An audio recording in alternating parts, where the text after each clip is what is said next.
그들이 전에 맹인이었던 사람을 데리고 바리새인들에게 갔더라. 예수께서 진역을 이겨 눈을 뜨게 하신 날은 안식일이라. 그러므로 바리새인들도 그가 어떻게 보게 되었는지를 물으니 이르되 그 사람이 진역을 내 눈에 바르매 내가 씻고 보나이다 하니 바리새인 중에 어떤 사람은 말하되 이 사람이 안식일을 지키지 아니하니 하나님께로부터 온 자가 아니라 하며 어떤 사람은 말하되 죄인으로서 어떻게 이러한 표적을 행하겠느냐 하여 그들 중에 분쟁이 있었더니 이에 맹인되었던 자에게 다시 묻되 그 사람이 내 눈을 뜨게 하였으니 너는 그를 어떠한 사람이라 하느냐 대답하되 선지자니이다 하니. 아멘. 기도하겠습니다. 사랑과 은혜 하나님 아버지 참으로 감사드립니다. 8월까지 우리를 지켜주시고 이 무더위 속에서도 믿음 잃지 않도록 붙들어 주심에 감사드립니다. 하나님 아버지 길어지는 이 전염병과 또 여러가지 경제 상황으로 어려워하는 우리 성도들이 있습니다. 하나님 그들을 찾아가서 위로하시고 치유하시고 새롭게 하여 주시옵소서. 특별히 말씀을 듣는 이 시간을 귀히 여기게 도와주시고 하나님의 말씀을 통해 새 인생으로 변화되는 놀라운 은혜를 경험하게 하여 주시옵소서. 감사드리며 예수님 이름으로 기도드리옵나이다. 아멘. 오늘 본문을 중심으로 내가 심판하러 세상에 왔으니, 내가 심판하러 세상에 왔으니 라는 제목으로 말씀을 증거하겠습니다.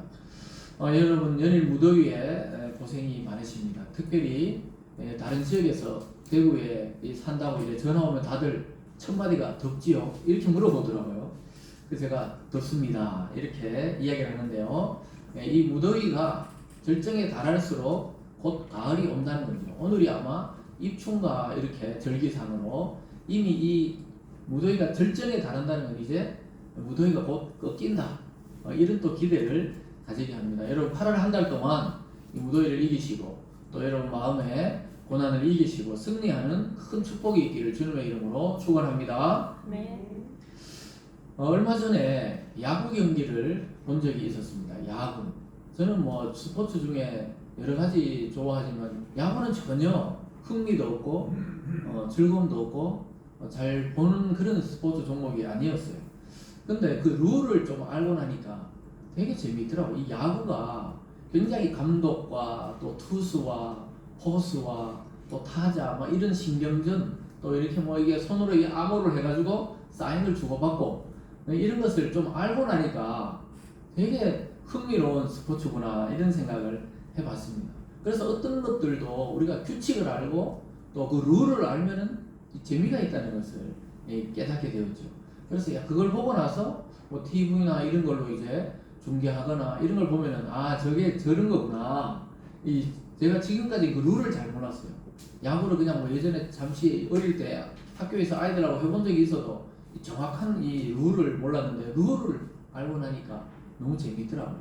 야, 그러니까 그래서 저렇게 야구에 관중들이 많이 몰리고 사람들이 좋아하는구나. 뭐든지 마찬가지예요. 스포츠 경기는 다 그렇습니다. 배구도 그렇고 축구도 그렇고 그 축구 경기를 좋아하니까 이제 축구도 보러 가면 예전에 우리는 룰을 알잖아요. 그러면 이제 모르면 옆에서 자꾸 물어본단 말이에요. 아니, 왜 이렇게 아웃이 되고 왜 저게 골로 인정되지 않는지 그런 것을 알면은 상당히 재미있다는 것을 알게 됩니다. 근데 중요한 것은 선수들이 막 열심히 뛴다고 이렇게 재밌는 게 아니고 그걸 운영하는 심판이 있기 때문에 이 전체가 조율이 되는 거예요. 그래서 어떨 때 보면은 저 분명히 스트라이크 같은데 심판은 이 볼이라고 판정을 한다거나 분명히 볼인 것 같은데 심판은 스트라이크라고 판정하거나 이런 경우들을 보게 됩니다. 우리 눈보다 아마 심판이 더 정확하겠죠.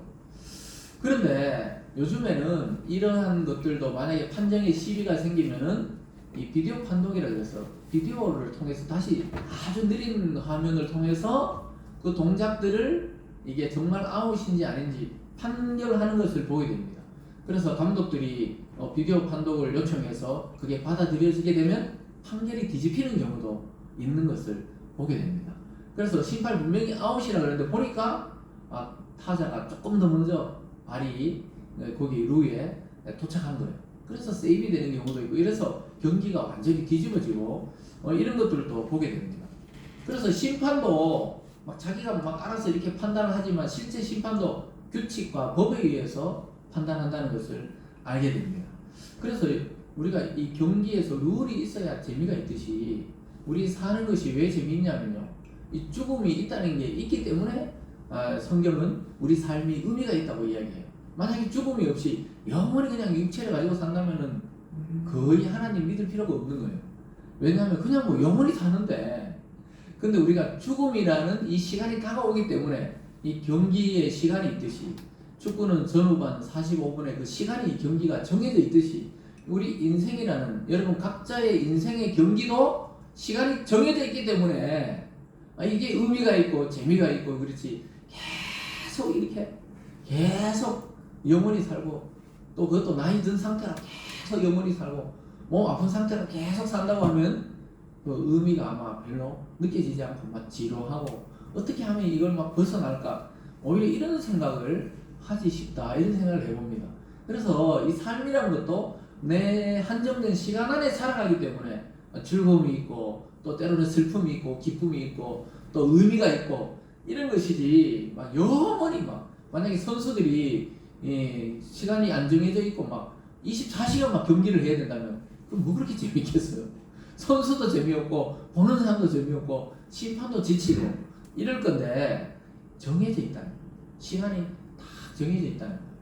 참 놀랍게도 정말 여러분의 그 인생의 경기의 시간이 정해져 있다는 거예요. 근데 그 경기의 시간을 누구만 알고 있느냐? 하나님만 우리 인생의 시간표를 정확하게 알고 계신다는 거예요. 그래서 그 시간표 동안에 뭘 보고 살아가라고요? 하나님의 그 말씀을 통해 인간이 어떻게 사는 것이 참 의미가 있고 보람이 있고 진짜 하나님 창조한 인간답게 살아갈 수 있는지 그 정해놓은 책이 바로 이 성경의 책입니다. 그래서 저와 여러분은 인생의 이 가이드라인, 이 설명서인 성경을 들고 살아간다는 것은 이것을 모르고 살아가는 사람보다 훨씬 더 가치 있고 의미 있는 삶으로 나아갈 수가 있는 겁니다. 그래서 여러분의 감정대로, 여러분의 생각대로 우리 인생을 사는 것이 아니고 하나님이 주신 이 말씀의 법을 따라 이 룰을 지키면서 사는 것이 참 인간의 삶이라는 것을 오늘 보여주고 있습니다.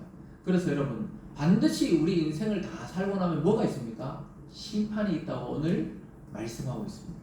히브리서에서도, 우리가 얼마 전에 살펴본 아침 말씀 히브리서에서도 한 번 사는 것은 인간에게 정해진 것이요 그 이후에는 심판이 있으리니, 이렇게 말하고 있습니다.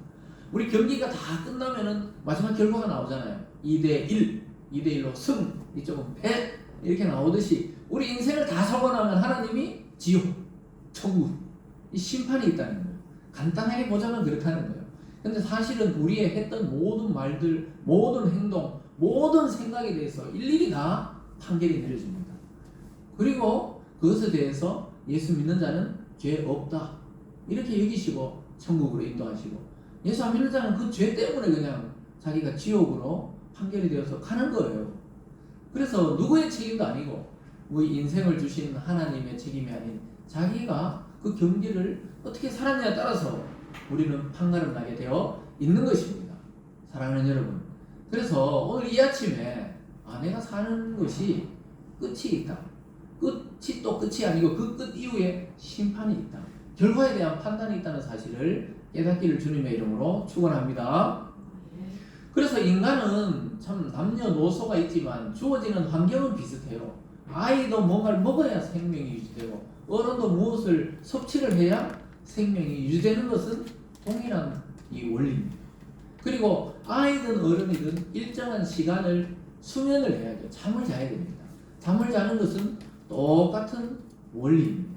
여러분, 잠을 못 자면은 어떻게 됩니까? 결국 못 자게 되면은, 만약에 한 잠도 못 자거나 계속 살아가야 된다면 결국 인간은 죽게 될 것입니다. 피곤해서, 과로해서 죽게 됩니다. 그래서 잠이라는 것은 하나님이 주신 회복의 시간입니다. 그래서 하나님은 우리 모든 인간들에게 이 잠이라는 기능을 통해, 수면을 통해 회복할 수 있도록 그렇게 몸을 만들어 놓으셨어요.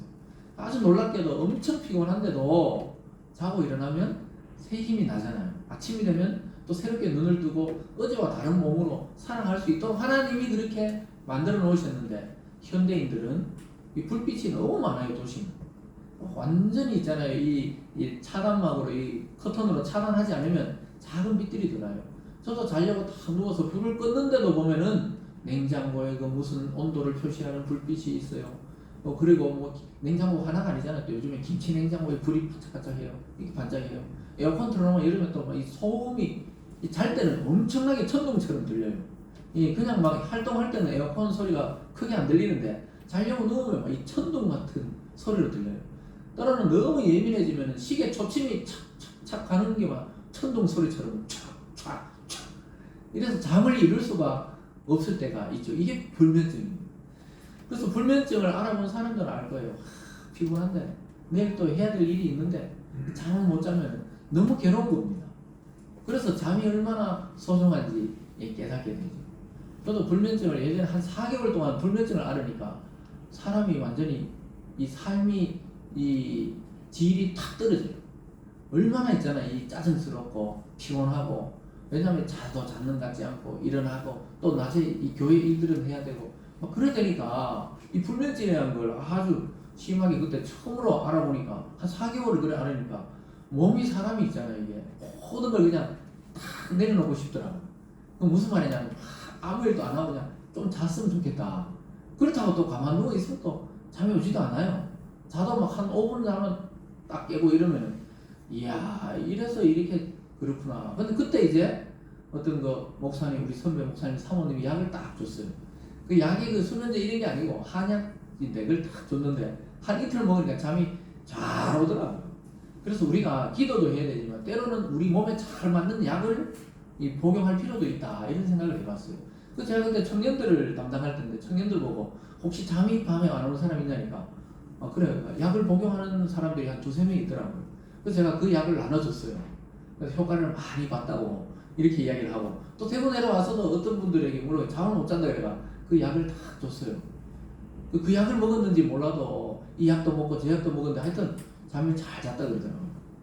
그래서 잠을 잘 자야 아이들도 건강하게 크고 면역이 늘어나고 이 어른들의 문제가 뭡니까? 노인이 되면 잠이 없다는 거예요.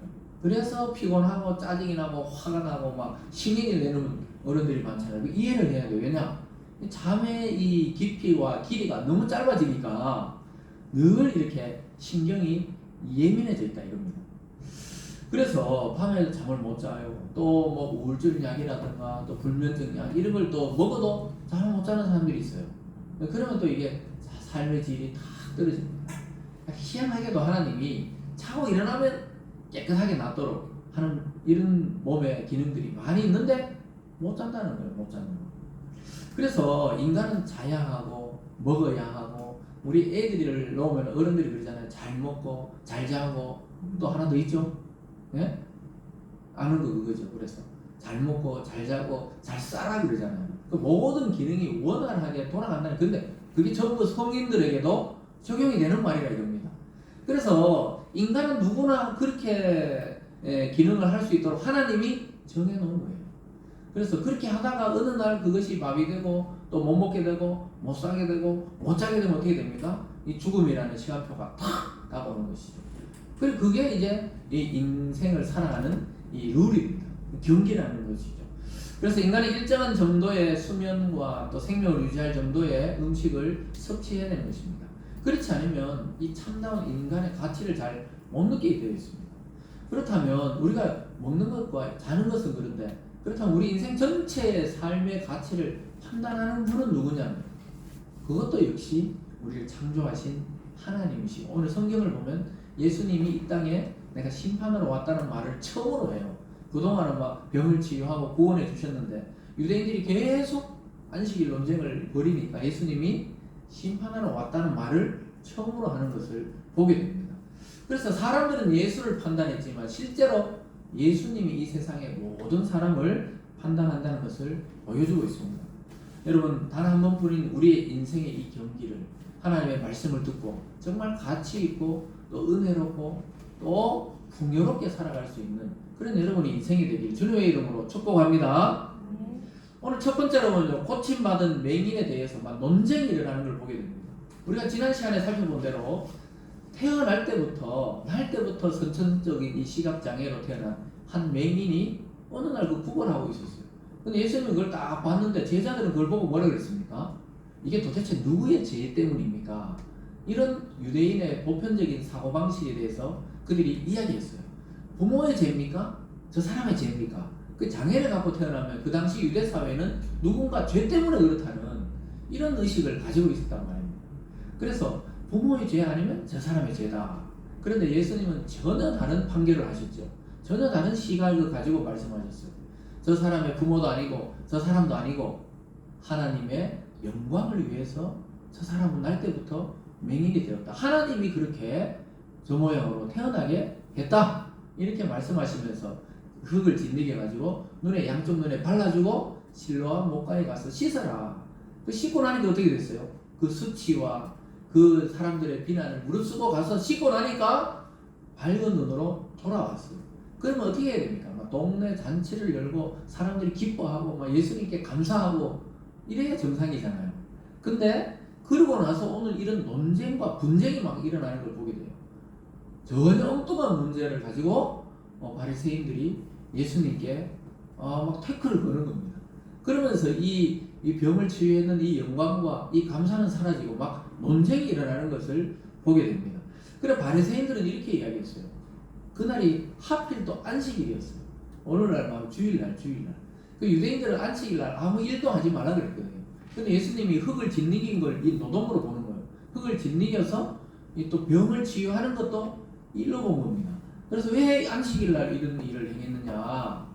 안식일날 이런 일을 행했기 때문에 유대인들이 볼 때는 안식일이 하나님이 지키라고 한 날인데 안 지키고 일한 거 보니까 예수님은 하나님으로부터 온 사람이 아니다. 근데 또 한편에서 바리새인끼리 또 싸우는 거예요. 한쪽에서는 아니 그런데 죄인이 어떻게 그러면 저런 능력과 표적과 기적을 보일 수가 있느냐?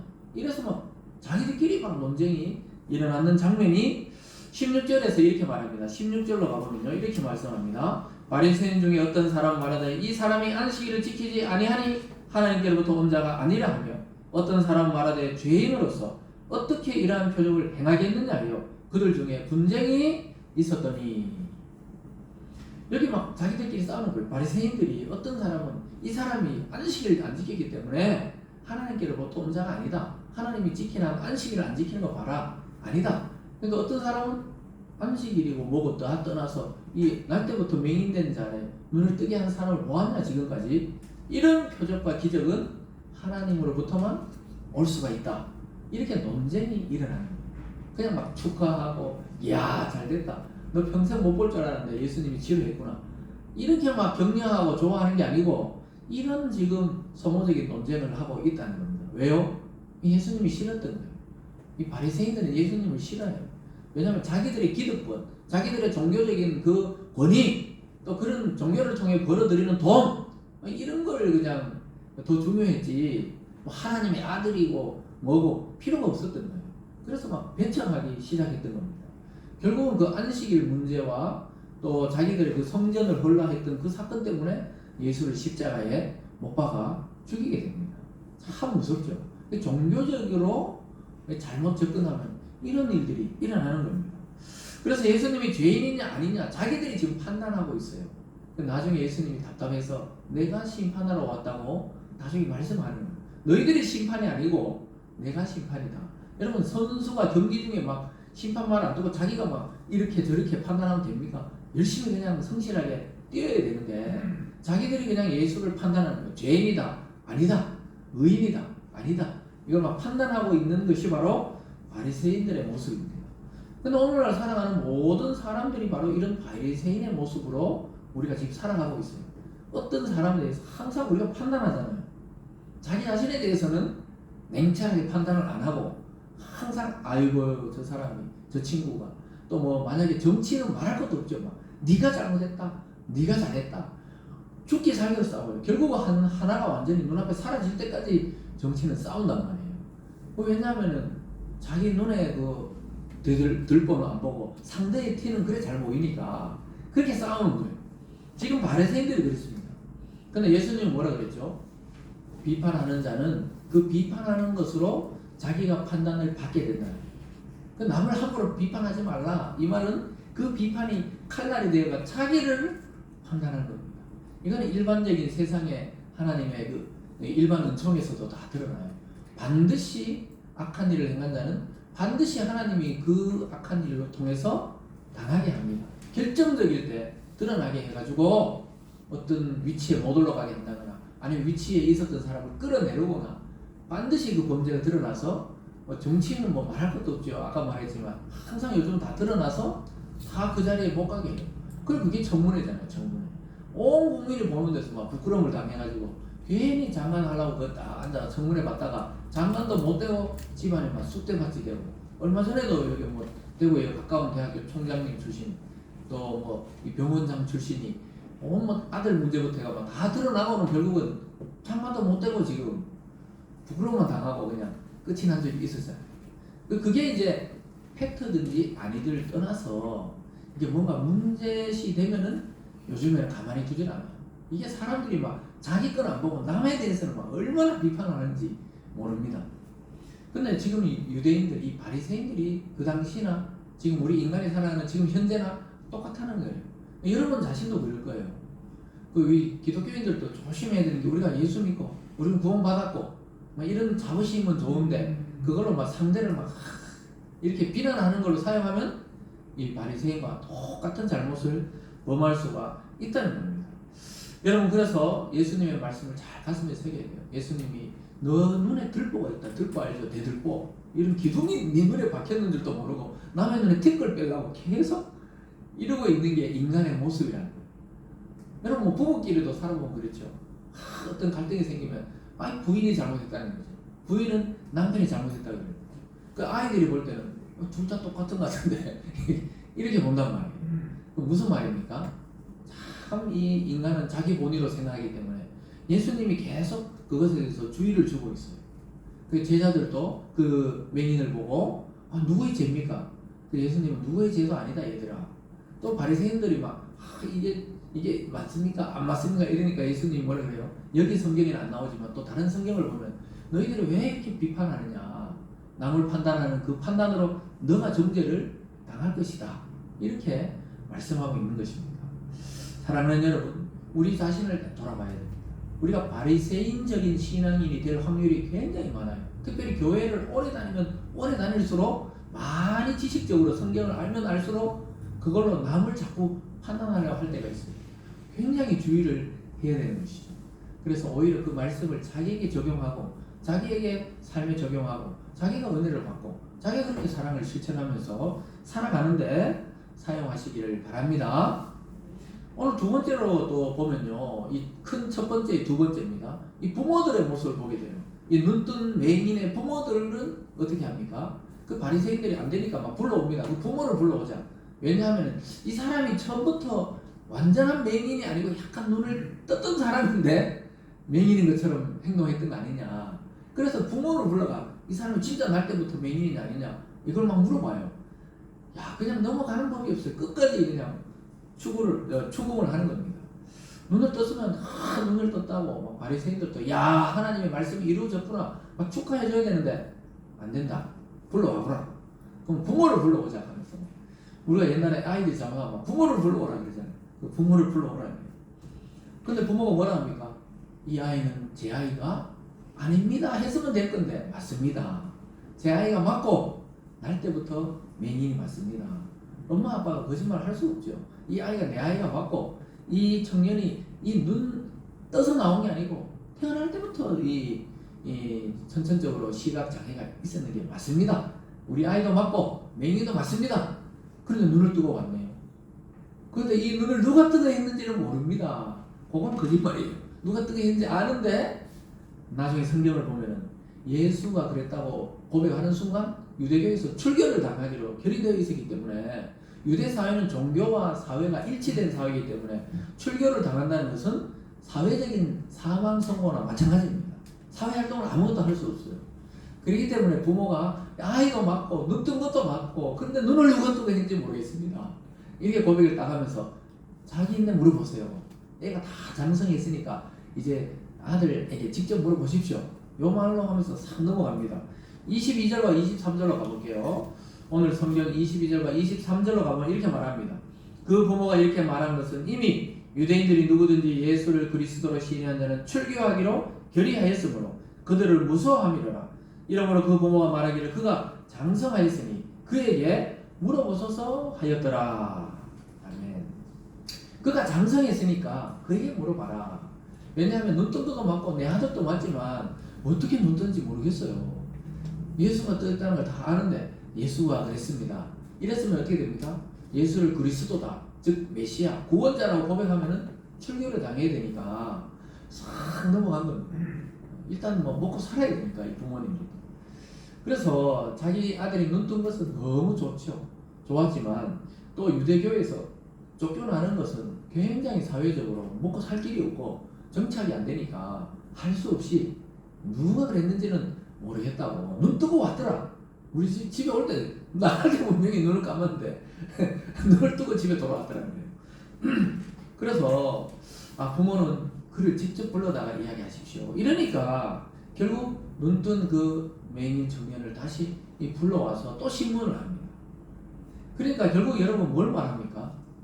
눈뜬 이 청년이 이제 자기가 책임져야 되는 거예요. 뭐 우리 사회도 마찬가지죠. 이제 한 대학교쯤 가면 이제 또 성인이 되면 자기가 자기 인생을 책임져야지. 부모가 언제까지 이걸 책임집니까? 못 책임져요. 그 여기 오늘 부모 가잖아요. 자기들도 유대에서 출교되면 안 되니까, 추방되면 안 되니까 아이에게 물어보십시오. 이렇게 합니다. 그래서 우리 기독교에서도 유아 세례가 있죠. 애들이 돌이나 1살쯤 되면은 부모가 대신 고백하고 세례를 받아요. 그걸로 끝나는 게 아니고 아이들이 이제 만 14세가 되면 우리 교단에서는 15세가 될 때 입교라는 의식을 통해서 자기 입으로 고백하게 합니다. 예수가 그리스도를 믿습니까? 예. 그리고 삼위일체를 믿습니까? 뭐 이런 교육들을 통해서 자기 입으로 고백하게 만들어요. 왜냐? 결국 구원은 부모가 시켜주는 게 아니고 자기의 고백을 통해 하나님이 1대1로 다 구원을 시키기 때문에 그런 것이죠. 그래서 여러분 부모님께 참 감사해야 됩니다. 존경해야 되지만 부모님도 자기 인생 살기도 바빠요. 이제 늙어가고 또 연세가 드시고 그러면 오히려 자식들이 부모를 신경 써야 되죠. 그래서 이 자녀들이 어느 정도 나이가 들면 그냥 자꾸 쫓아내야 돼요. 쫓아내가지고 아주 독립적으로 생각하고 또 사고하고 또 경제를 이루고 이럴 수 있도록 해줘야 됩니다. 그래서 그렇게 해야 아이들이 나중에 어떻게 되냐. 부모가 이렇게 고마운 존재고 또 하나님이 또 이 부모를 통해 나를 이렇게 돌봤구나. 이런 걸 오히려 깨닫게 되기 때문에 어느 정도 나이가 들면 독립적으로 신앙도 이제 네가 알아서 성경 읽고 네가 큐티하고 예배 가고 또 뭐 중고등부 같은 거 수련회도 가고 이렇게 독립적으로 자꾸 이제 신앙생활을 할 수 있도록 사회생활을 할 수 있도록 부모가 역할을 해줘야 되는 것입니다. 그리고 아예 자식들도 생각해야 돼요. 아유 내가 언제까지. 그래서 신앙이고 경제고 또 사회생활이고 자기가 독립적으로 하는 것이 굉장히 중요한데 이 맹인은 이제 자기 신앙을 갖는 거예요. 예수님에 대해서 막 눈을 뜨기 시작했어요. 이 육체적인 눈만 뜬 게 아니고 예수가 누군지에 대해서 눈을 뜨기 시작했습니다.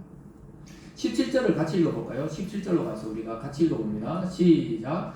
이에 맹인 되었던 자에게 다시 묻되 그 사람이 내게 눈을 뜨게 하였으니 너는 그를 어떤 사람이냐 하느냐 대답하되 선지자이니이다 하니. 다시 불러왔어요. 부모를 불러도 안 되고 예수님에 대해서 논쟁해도 안 되니까 맹인을 다시 불러왔어요.